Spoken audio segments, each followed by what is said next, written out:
Hey everybody, today I am going to be reviewing The Holy Mountain. This film came out in 1973 and it was directed by Alejandro Jodorowsky. Jodorowsky was quite the underground cult director of his day, and his work was very inspired, very creative, and it caught the eye of people like John Lennon, which doesn't surprise me at all. His kind of films seemed to be right up his alley. But anyway, he was so impressed with Jodorowsky's work that he decided to fund his next project, which was The Holy Mountain. And The Holy Mountain is a sort of psychedelic odyssey, I guess you could say. And it's exploring humanity as a collective and the discovery of moving beyond the material world to a sort of a personal enlightenment. It's definitely a surrealist work, and there are so many images and things that blur the lines between what is real and what is not real, and in a way that lifts the veil to reveal greater truths beyond what consciousness can offer on a more superficial, on a surface level. And they do this through all kinds of ways, deconstructing theology and sexuality, violence, pop culture, etc. The opening sequence is a memorable one, and I think it's quite brilliant. A good opening sequence in a film should set the tone for what you're about to witness, and it should really carry in it the fundamental themes of the entire work. And I think that is precisely what this one does. You start out, the film begins, you see a man in a dark robe with a big dark hat, black hat, so you can't see his face, and he's looking down like this, and there are two women on the side of him, and the both of them are wearing, they're in very flashy outfits with makeup and their hair done. They look very much like a Marilyn Monroe type figure, almost like mannequins, and they're just sitting there. The man in the black outfit, he starts to wipe off their makeup, and then he tears off their clothes, and then he cuts their hair and shaves them, and then takes their heads and moves them in like that. And that's the opening. It sums up everything in the sense that the film is all about stripping away, and in this sense you're literally stripping away things, but it's about stripping away all of the nonsense, all of the artifice that we have built as our guard, as our mask, as people, and revealing something much more vulnerable. And that's also what the psychedelic experience is about, or should be about. It's about finding true meaning beneath all the chaos that is life. And though this film is quite trippy, and it's absolutely made for the kind of bohemian, the hippie culture, and then the philosophers in college and all of that, it is actually very consistent in terms of the narrative, and the structure of it is really grounded. It has your typical 3-act structure. You've got a protagonist, and the protagonist in this instance is called the thief. And in the first act, we learn all about his normal world, the world that he lives in, and he starts to question the nature of his reality, and he wants to explore what lurks beyond it, in a sense. He wants to explore what is beyond greed and materialism, and all the things that you're exposed to in a society, and the things that you take part in as well. And then he goes into the test allies and enemies period, and you see all kinds of different characters that are meant to be archetypes for all the things that humans do, the flaws in humanity, people that are conniving and greedy, and people that also need to take part in the cleansing of the soul. And then the third act is where they actually have to shed everything they've ever known, their desires and their fears and their weaknesses, in order to achieve that enlightenment and that truth that they are looking for.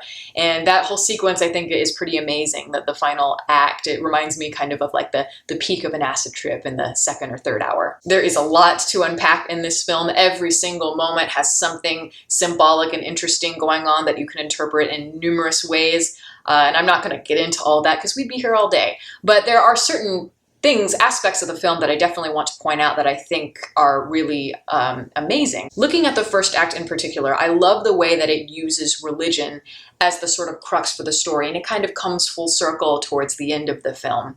But it is an allegory for social constructs, for a society that is so heavily influenced by religion and glorifying this symbol, this image of Christ. The thief looks just like Jesus, or you could maybe interpret him as Jesus if you wanted to, I guess.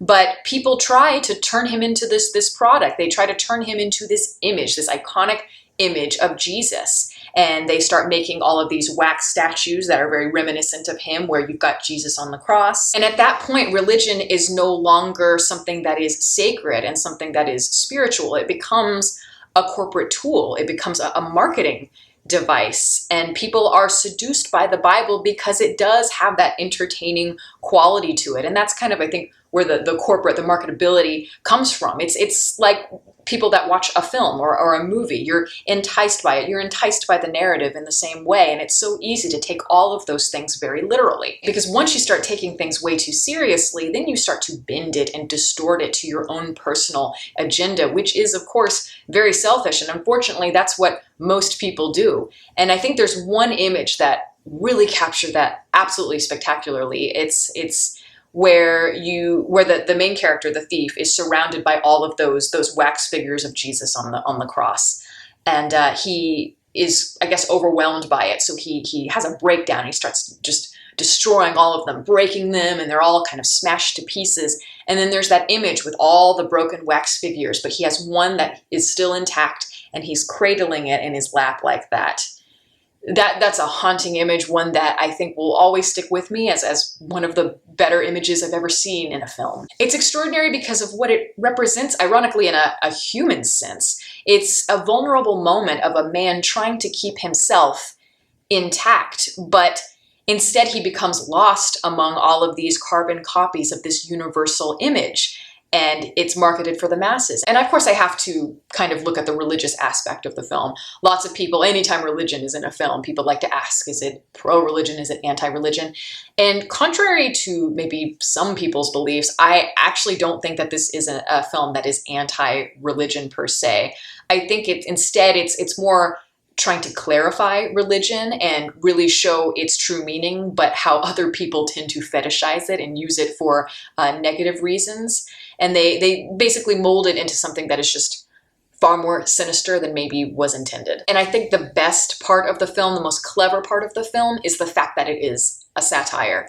It never forgets that it's a comedy, and it's a really funny movie in very strange ways. It's witty at times, but it's also kind of like slapstick humor and scatological humor. And it's very blatant in terms of its imagery, but cheeky at the same time. And I love that, because you know that Jodorowsky is so aware of the gimmicks, and he's conscious of the religious symbols and how they tend to be a bit dramatic. And he's very conscious of the way that they're working together. And it's a film that is pretentious, but again, with a wink and a smile. And that pretentiousness has a point to it, and you start to see it as the film progresses. But there's a lot of interesting kind of fashion, that the characters wear, and lots of things inspired by modern art. A lot of the images in the film remind me of like a Vogue cover shoot, photo shoot, or whatever, or like a Beyonce music video. And another aspect that I appreciate about this film is that it explores psychedelic drugs and how they can also be a marketing tool. And you don't often see that, at least in movies. At least I haven't seen that much of that. And I think that's really important too, because just like you can with religion and just like you can with film, anything like that, it's so easy to romanticize things because, like with drugs, once you gain that higher knowledge, you're exposed to things that you've never seen before, you can easily become sort of arrogant because of it, and you use all of this knowledge and you start to exploit the drugs, and it becomes sensationalism. You point to the drug as the answer to seeking higher knowledge, and you start to sort of fetishize it. And I think that if you do that, you miss the entire point of what the drug is supposed to do. The drug is supposed to open the door for you. But once the door is open, you've got to walk through it and explore it and find your own answers. So in that way, the drugs and religion and art, all of that, they really tie together. And I love how they bring it all together. They bring it all to fruition, because there's this character called the Alchemist, and that actually happens to be the same character that's in the black cloak at the beginning of the film.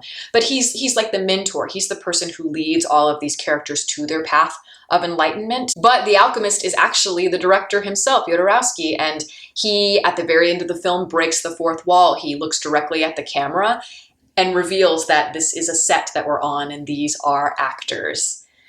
And even though I knew that was coming, I thought to myself, the very first time that I saw this film, I thought there's no way that they can't end this film without becoming conscious of the fact that it is a film, because it just seemed to be pointing in that direction. And yet it's still so brilliant, and yet it still sort of caught me off guard in some ways. When you acknowledge what film is and what it's capable of doing and what it may be intended to do, all of those things, that's when you're really exploring things on a deeper level. You're really thinking outside the box in that sense. And had they not done that, I think that the film would have just been kind of another hypocritical statement on humanity without acknowledging what the tool of cinema is in its own right, because it is a manipulative device, and a lot of people, including myself, have often fallen victim to it. It might be one of my favorite moments in film in terms of just peeling back the illusion and starting to really understand the act of filmmaking in a much broader context. Yes, religion, drugs, art, all of that sort of stuff is very seductive,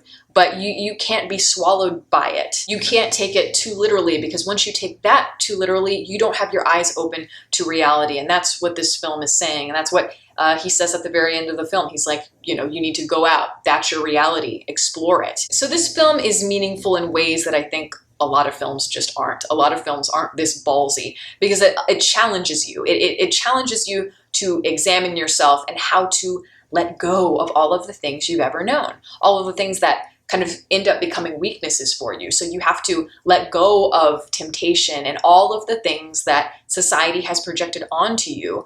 And that's the only way to really become a better human being, is sort of stripping away expectation. And these are similar lessons that you learn if you've ever done psychedelics, if you've ever done ayahuasca or DMT or psilocybin mushrooms, LSD, or if you've meditated or you've gone to the top of a mountain and looked at a sunset. All of these things are beautiful spiritual moments that are genuine. And this film is a spiritual journey that blends together everything that is lurking beneath the subconscious, everything from sexuality and color and expression, the ecstasy of the image, and how we can interpret that in a meaningful way that can ultimately destroy the ego. And that to me is one of the great messages that you can possibly give to humanity. And it's very moving to me. That is the power of film, and that's the power of this film, and why you should give it a watch. And that is my review. Thank you all for listening. If you'd like to check out any of my social media information, it's down there. You can watch more videos here, and you can subscribe if you'd like. Catch you next time.